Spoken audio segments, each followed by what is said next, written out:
మన అనూహ్య ఇంకా ఒకళ్ళిద్దరు కూడా కామెంట్లు పెట్టినట్టున్నారు. విజయ్ని మధ్యలో పెట్టి అటు జగన్ ఇటు ప్రశాంత్ కిషోర్ ఫోటో ఒకటి పెట్టినప్పుడు అవును ఇప్పుడు ఎందుకు గుర్తొచ్చింది అని. ఎస్, ఎందుకంటే 2-3 రోజుల క్రితమే ప్రశాంత్ కిషోర్ విజయ్ పార్టీకి సంబంధించిన అంటే టీకేవి పార్టీకి సంబంధించిన కొంతమందితో మాట్లాడారు అని. మరి నిజమే కదా, మనం 5 ఏళ్ల క్రితమే చెప్పాం కదా, 3 ఏళ్ల క్రితమే విజయ్ రాజకీయాల్లోకి వస్తున్నాడని చెప్పాం కదా, వచ్చిన తర్వాత కూడా మనం గతంలో వస్తాడని చెప్పిన విషయాన్ని గుర్తు చేశాం కదా. అలానే ప్రశాంత్ కిషోర్ వాళ్ళకి పని చేయబోతున్నాడని చెప్తున్నాం. వాస్తవానికి ప్రశాంత్ కిషోర్ డిఎంకేకి ఆ తర్వాత కమల్ హాసన్కి కూడా భేటీ అయ్యాడు.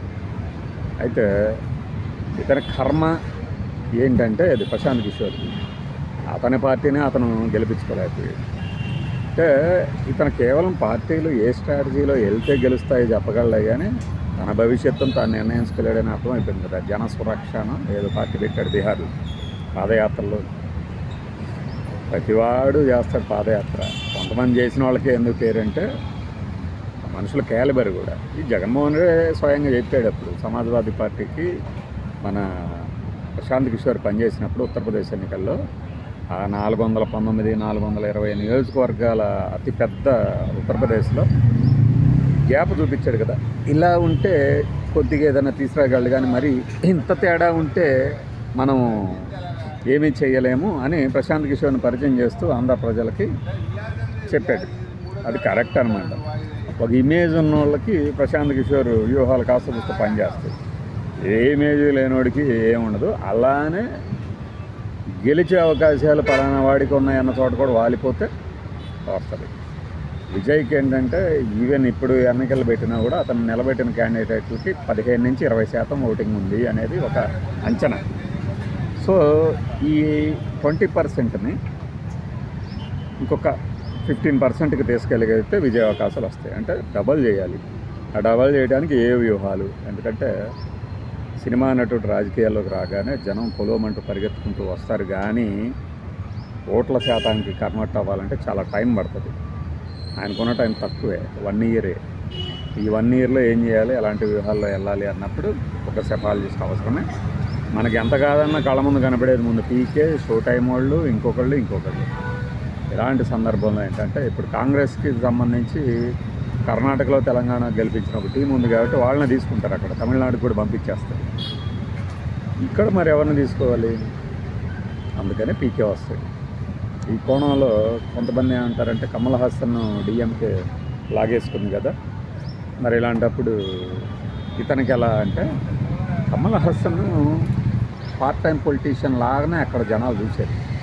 మన సచ్చుముచ్చటలో ఆయన ఏదో ఆయనకి తోచినట్టు రాసుకొచ్చేది లేదు, ఎవరు సీరియస్ తీసుకోరు. కమల్ హాసన్ పెద్ద ఇది, పెద్ద అది, పెద్ద ఇది ఏం కాదు. కమల్ హాసన్ తనకి ఆర్థిక వనరులు లేవు కాబట్టి సరిగ్గా తిరగలేకపోయాడు వయసు రీత్యా కూడా. కానీ కమల్ ఫ్యాక్టర్ డిఎంకేకి పనికి వస్తుంది. సొంతంగా అతనికి 2%, కానీ ఇంకో పార్టీతో కలిసినప్పుడు 49%కి వెళ్తుంది. అది వాళ్ళ కలిసి ఉండే పవరు. అందువల్ల ఇలాంటప్పుడు మరి విజయ్ అనే ఒక పెద్ద ప్రభంజనం రూపంలో రాబోతున్నప్పుడు అందరూ అన్ని శక్తుల్ని సమీకరించుకుంటారు. అన్నా డిఎంకేకి ఏంటంటే నాకేముంది అయితే డిఎంకే, అన్నా డిఎంకే లేకపోతే అన్నా డిఎంకే కదా, అట్లా ఉన్నారు కదా ఓటర్లు అనే ఒక నమ్మకం. కానీ ఒక పెద్ద క్రౌడ్ పుల్లర్ ఆ పార్టీలో లేరు. ఉన్న ఇద్దరేమో కొట్టుకొని వస్తున్నారు. ఆ శశికళనేమో వీళ్ళు రాణించే పరిస్థితి లేదు బీజేపీ చేసిన పనికి.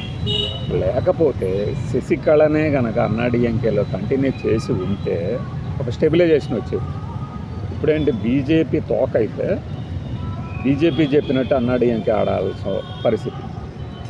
జనరల్గా విజయ్ కనుక లేకపోతే ఖచ్చితంగా అన్నా డిఎంకేకి కొద్దిగా ఉండేది ఎగ్జిట్.